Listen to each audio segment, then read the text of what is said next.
Aleluia. Cumprimento os irmãos com a paz do Senhor. Amém. Queridos, vamos abrir a palavra de Deus no Evangelho de São Lucas, capítulo 7. E vamos estar lendo do versículo 11 até o 17. E na sequência vamos estar lendo Apocalipse, capítulo 21 e o versículo 4.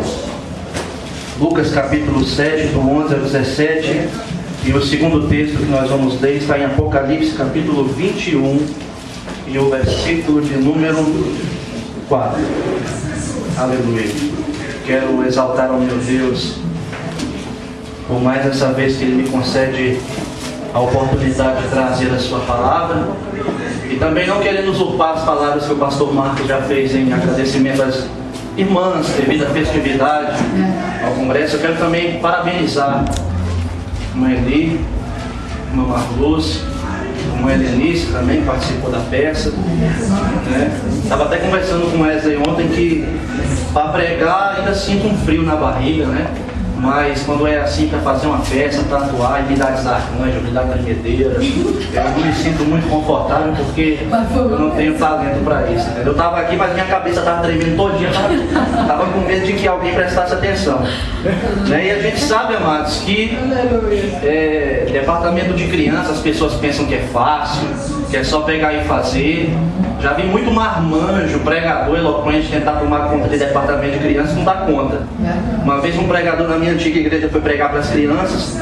Ele estava pregando para as crianças assim: olha, meus irmãos, nesta noite eu quero falar sobre a palavra inefável, a palavra inacessível, a palavra santa, para as crianças. E as crianças tudo dormindo nos bancos, E a gente sabe que não é assim, Palavra para criança de um jeito, tem uma didática, palavra para adolescente outra didática, e palavra para adulto outra didática também.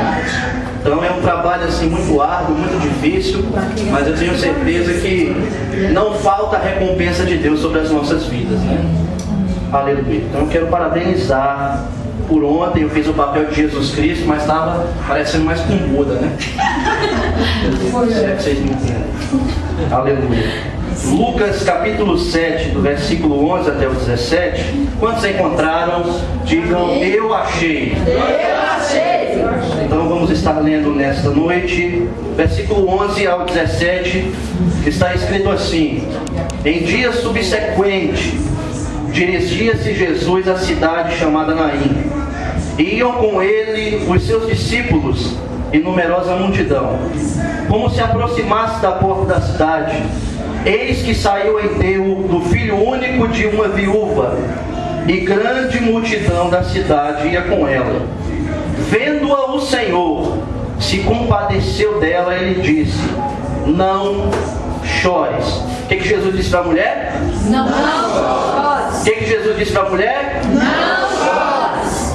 Chegando-se, tocou o esquife, e parando os que conduziam, disse: jovem, eu te digo, levanta-te. Sentou-se o que estivera morto, e passou a falar. E Jesus restituiu a sua mãe. Todos ficaram possuídos de temor, e glorificavam a Deus, dizendo: grande profeta se levantou entre nós, e Deus visitou o seu povo.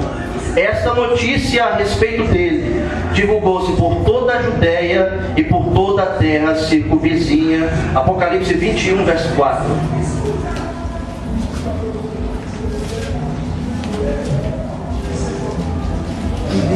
Apocalipse capítulo 21, versículo 4.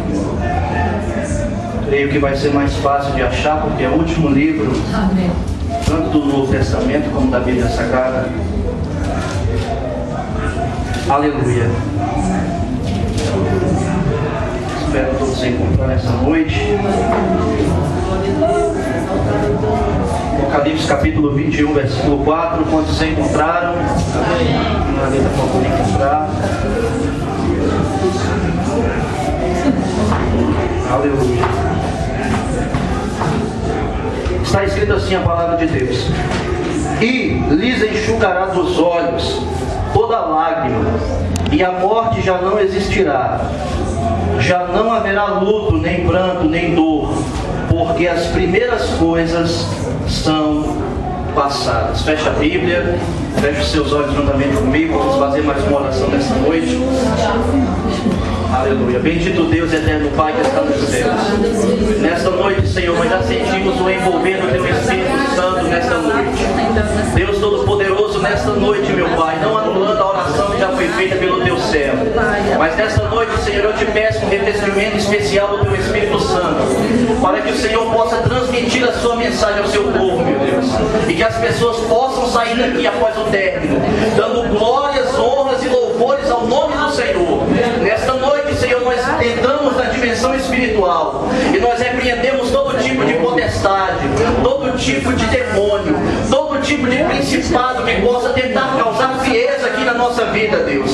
Deus, fique conosco, me capacita, me dá entendimento, porque eu não quero falar de mim mesmo, meu Deus. É o que eu te peço e te agradeço em nome de Jesus. Amém. Deixa eu tomar assento. Aleluia. Queridos, tanto o primeiro texto como também o segundo texto que nós acabamos de ler nesta noite, ambas as passagens que foram lidas nesta oportunidade para a ministração desta mensagem, elas abordam o mesmo contexto, elas abordam o mesmo assunto. Que assunto seria esse, irmão Leonardo? Sobre a morte. No Evangelho de São Lucas, capítulo 7, de um lado, a palavra do Senhor nos fala sobre a morte do filho da viúva de Naim, no qual o Senhor Jesus o ressuscitou e o restituiu à sua mãe. Em contrapartida, no livro do Apocalipse, capítulo 21, versículo 4, está falando a respeito de um tempo, está falando a respeito de uma dispensação, onde todo tipo de sofrimento, inclusive a morte, serão anulados e nós estaremos para sempre ao lado de Deus, cantando: Santo, Santo é o Senhor dos Exércitos. Glória a Deus. Antes de adentrar no contexto da mensagem, amados, a palavra morte, ela tem alguns significados. E eu fui buscar esses significados no dicionário Aurélio da língua portuguesa, e eu encontrei pelo menos 4 significados. Significado número 1, cessação da vida. Significado número 2, termo fim. Significado número 3, destruição, ruína. Significado número 4, pesar profundo. Todos nós sabemos que a morte é um ciclo natural da vida do homem, e também representa o fim da existência do homem na terra. Nós também podemos dizer que a morte representa uma passagem para outro plano, seja de Deus ou não.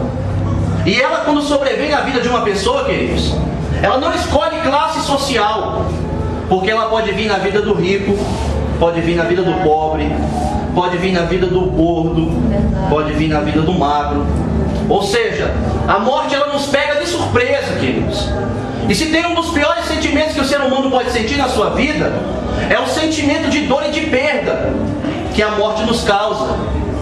No começo dessa semana nós passamos por um luto.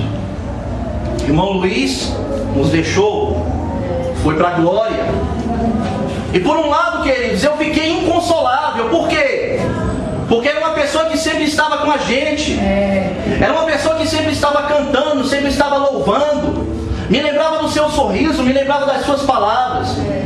E por outro lado, nós ficamos consolados, porque nós sabemos que neste exato momento, enquanto nós estamos aqui, e o Espírito Santo de Deus neste lugar, Ele está lá na glória com aqueles que já foram, e está adorando a Deus para todo sempre, até o dia do arrebatamento da igreja. Eita glória, aleluia. O texto que nós acabamos de ler de Lucas capítulo 7, queridos, a Bíblia nos fala de um luto de uma mãe, a história da viúva de Naim. Um texto que já foi muito pregado em diversas igrejas, durante todos esses anos que nós passamos e congregamos na presença do Senhor. A Bíblia diz assim que em dia subsequente, o Senhor Jesus, Ele foi a uma cidade chamada Naim. Por que a Bíblia Sagrada faz questão de dizer em dia subsequente? Ou no dia posterior, ou no dia após o outro, em outra tradução? Porque no dia anterior, o Senhor Jesus Cristo já tinha operado um milagre no servo do centurião. Então houve um milagre no dia anterior, e a Bíblia fala que no dia subsequente E ele foi para ressuscitar o filho daquela mulher. Ou seja, porque na vida do Senhor Jesus Cristo, queridos, havia ciclos. Se no dia anterior Deus usou, se no dia anterior houve uma unção extraordinária na vida dele, se no dia anterior aconteceram milagres, no dia posterior aconteceriam coisas maiores. Eu quero dizer para você aqui nesta noite que eu não sei aquilo que você já passou nos dias anteriores. Talvez você tenha sido usado muito por Deus no passado, e você fique se recordando: Senhor, a unção hoje em dia já não é a mesma, por causa das lutas, por causa das tribulações, por causa das provações. Nesses momentos, queridos, às vezes é normal a gente enfraquecer mesmo, e a gente fica se lembrando quando eu orava, quando eu jejuava, quando Deus me usava para colocar a mão no enfermo e o enfermo ser curado. Quando Deus me usava para ministrar sobre as pessoas e as pessoas eram batizadas com o Espírito Santo. Eu quero dizer, queridos, que ainda existe um dia subsequente na sua vida, e aquilo que aconteceu no passado, e você fica se lembrando do passado, coisas maiores ainda virão, e o nome do Senhor Deus será glorificado através da sua vida. Efésios capítulo 3, versículo 20. Aquele que é poderoso para fazer tudo e muito mais abundantemente, além do que pedimos ou pensamos, segundo o poder que em nós opera. Isaías 43:13. Ainda antes que houvesse dia eu era, e não há ninguém que possa livrar alguém das minhas mãos, porque operando eu, quem me impedirá? Isaías 41:10. Não temas, porque eu sou contigo. Não te assombres, porque eu sou teu Deus. Eu te esforço, te ajudo e te sustento com a destra da minha justiça. E a Bíblia diz, amados, que Jesus foi, e ele para perto da porta da cidade. Ele não entra ainda na cidade, ele para perto da porta da cidade. E a Bíblia fala que seus discípulos e numerosa multidão ia com ele. Por quê, queridos? Porque a unção de Deus estava sobre a vida dele. E quando uma pessoa tem a unção de Deus sobre a sua vida, é normal as multidões afluírem atrás dessa pessoa. Quando a unção de Deus está sobre a vida de alguém, é normal, amados, você espelhar em outras pessoas uma vontade de ter aquilo que você tem, de ser aquilo que você se tornou, de ter aquilo que Deus te deu. E com Jesus foi assim. Ele está indo, e a Bíblia fala que do outro lado, saindo de uma casa, andando pelas ruas, uma mulher, uma viúva totalmente desolada, porque ela já tinha passado por uma perda na sua vida. Ela já tinha sido viúva, ela já tinha perdido um marido. Queridos, a cultura judaica é uma cultura muito machista. E a mulher só é valorizada na cultura judaica até os dias de hoje somente porque ela pode e tem o poder de gerar filhos. Se ela gerar filha mulher, a Bíblia Sagrada fala no Antigo Testamento que ela era amaldiçoada. E o seu marido ficava sem tocar nela durante um tempo, durante um período de tempo. Por outro lado, quando ela gerava um filho homem, ela era ovacionada, ela era idolatrada, ela era homenageada. As pessoas diziam: Deus está na vida desta mulher, Deus abençoou a vida desta mulher. Se nascesse filho, ela era glorificada. Se nascesse filha, ela era desprezada tanto pela sociedade como também pelo seu marido. Hoje em dia nós já sabemos que o homem que é responsável, né? O homem que tem o cromossomo X e o cromossomo Y, ou seja, se vai nascer menino ou menina, é o macho que determina, é o marmanjo que determina, não a mulher. Só que naquele tempo, queridos, a ciência ainda era escassa. As pessoas não sabiam disso. E mesmo que nascesse uma menina por causa do homem, porque é por causa dele que nasce menino ou menina, toda a culpa recaía sobre a mulher. E ela é desprezada. Ela ia orar a Deus e perguntar: Senhor, o que eu fiz? Que maldição entrou na minha família? Por que nasceu uma mulher? E assim ia tendo mulher até que vinha um homem, e essa maldição era esquecida e ela novamente era homenageada. Essa mulher, queridos, ela já tinha passado por uma perda.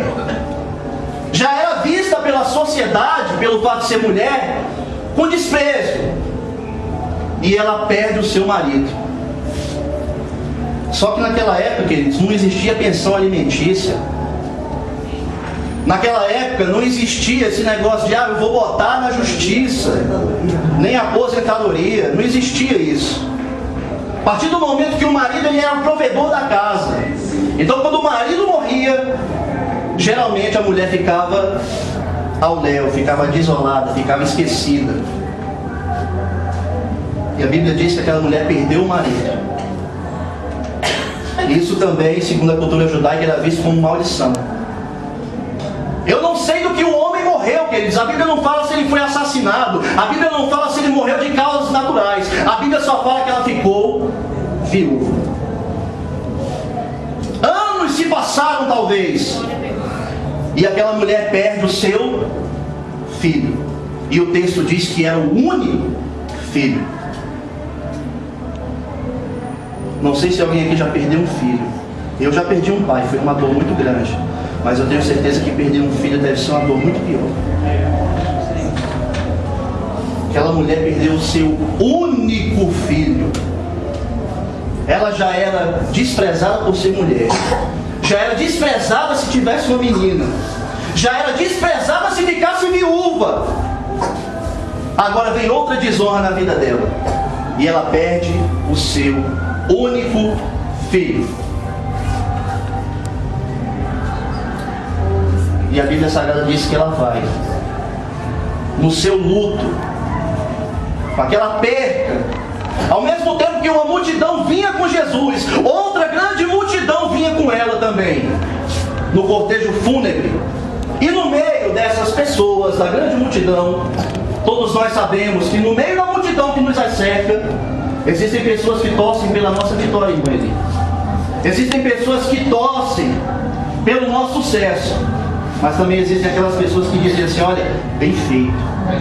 Bem que eu disse que era amaldiçoada mesmo. Porque já é mulher, né? Se tiver filha, também é desprezada. Já perdeu o marido e agora perdeu o filho. Olha a desonra que essa mulher estava passando. E a Bíblia Sagrada diz que ela estava inconsolável. Só que a caravana da vida já estava parada com o Senhor Jesus Cristo, perto da porta da cidade. Havia um costume do povo judeu, queridos, que eles não enterravam as pessoas depois do terceiro dia. Porque eles acreditavam que quando uma pessoa morria, o espírito vagava em volta do corpo durante 3 dias. E só depois de 3 dias ou ele ia para o seio de Abraão ou ia para outro lugar. Então não acontecia nenhum tipo de enterro depois do terceiro dia. Quer dizer, antes do terceiro dia ou até o terceiro dia. Somente depois do terceiro dia. Por isso que a Bíblia Sagrada fala que Lázaro ele foi ressuscitado no 4º dia. Por que Jesus ressuscitou Lázaro no 4º dia? Porque se Jesus ressuscitasse no terceiro, não seria milagre. As pessoas diziam assim: olha, isso daí foi o espírito que estava sobrevoando em volta do corpo, entrou no corpo e simplesmente houve uma ressuscitação. Ou seja, aconteceu ao acaso. Se o espírito voltasse no 2º dia, também a mesma coisa. Se o espírito entrasse no 1º dia, também a mesma coisa. Só que Jesus ressuscitou Lázaro no 4º dia, para não haver sombra de dúvida ou variação. Eu quero dizer aqui para você nesta noite, que aquilo que tem Deus para fazer na sua vida, Ele não vai fazer no tempo que as pessoas esperam. Ele não vai fazer no tempo que muitas das vezes você espera. Mas Deus ele vai fazer na hora exata. Deus ele vai fazer no tempo certo, queridos, para que o nome dele seja exaltado. Eu não sei quanto tempo você está nessa situação. Eu não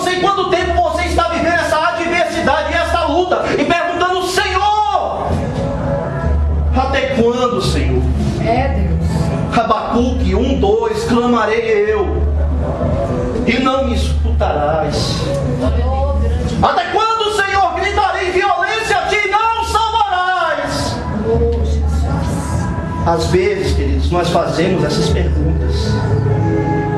Às vezes, em momentos de dificuldade, em momentos de tribulação, nós fazemos este questionamento. Espiritualmente falando, é de se escandalizar. Mas humanamente falando, queridos, é até normal, porque também nós somos seres humanos. Muitas das vezes não contamos isso para ninguém, para a pessoa não se escandalizar, para a pessoa não pensar mal de nós. Mas muitas das vezes, quando nós entramos dentro do nosso quarto, fechamos a nossa porta e começamos a buscar a presença de Deus, nós perguntamos: Senhor, até quando? Até quando, Senhor? Já fazem tantos meses. Até quando, Senhor? Já fazem tantos anos. Até quando, Deus? Já fazem muitos dias. E aí Deus responde com silêncio. E é justamente no silêncio que a nossa alma se quebra. Porque o silêncio de Deus, queridos, apesar de ser para o nosso bem, o silêncio de Deus nos machuca. O silêncio de Deus, que será justamente para uma exaltação futura, é uma coisa que nos machuca. É uma coisa que nós não queremos entender. É uma coisa que nós, muitas das vezes, nos pegamos questionando, nos pegamos buscar uma razão, um motivo, uma circunstância, o porquê de tudo. Mas Deus está olhando por nós. Aquela mulher estava indo, Jesus estava parado. E a Bíblia diz que os que levavam o caixão daquele homem, a Bíblia diz que Jesus parou e tocou no esquife. Muitas pessoas falam que ele tocou no esquife simplesmente porque ele queria colocar a mão no peito do rapaz e ressuscitar aquele rapaz. Só que não, queridos. Ele tocou naquele esquife justamente porque o esquife não passasse da cidade. Porque a tradição fala que todo tipo de enterro era feito fora da cidade. Todo tipo de cemitério ficava fora da cidade. Então, se aquela comitiva saísse da cidade, o jovem seria sepultado logo após no cemitério. E a Bíblia diz que Jesus parou perto da porta da cidade, não deixou sair. Por quê, queridos? Porque o meu Deus e o seu Deus, Ele só deixa chegar numa situação na nossa vida até onde Ele quer. É verdade. Ele só permite uma situação aí na nossa vida até onde Ele determina. Aleluia, Jesus. Ele não deixa passar. Porque Ele sabe que se Ele deixar uma situação ultrapassar os limites, onde a nossa carne não pode suportar, onde o nosso espírito não consegue suportar, Ele sabe que a nossa alma morre.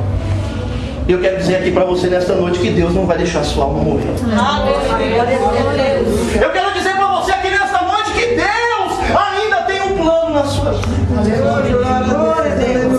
Eu quero dizer para você aqui nesta noite que Deus tem uma obra tão grandiosa na sua vida. Que se nós parássemos para pensar, se nós parássemos para meditar no tamanho que esta obra será, queridos, nós falaríamos em línguas estranhas, nós glorificaríamos a Deus, nós desejaríamos mais da presença do Senhor. Aleluia, há um tempo para mim e para você. Tudo aquilo que eu passei, tudo aquilo que você passou, eu quero dizer para você aqui nesta noite que não é em vão, queridos. As perseguições, as calúnias, os disse-me-disses, as pessoas que colocam a sua reputação muitas das vezes lá embaixo, as pessoas que muitas das vezes olham para você e dizem assim: olha, esse daí não prega, esse daí não canta, essa daí não louva, essa daí não dirige o departamento direito, se fosse eu faria melhor. Deus tem uma obra na sua vida. Eu digo isso e começo a sentir o impulso do Espírito Santo aqui nesta noite. Meu corpo arrepia aqui neste momento.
Aleluia!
Deus, nessa noite, Senhor. Te agradecemos, Senhor, por sentirmos a tua presença.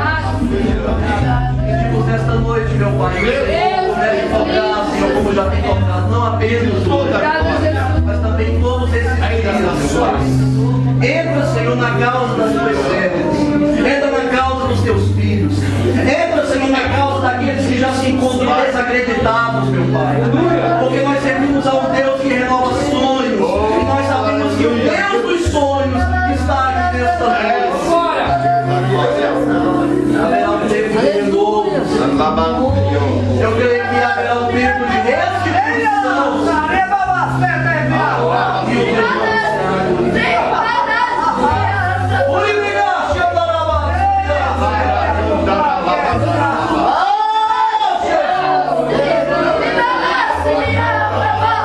seja o Espírito de Deus que nos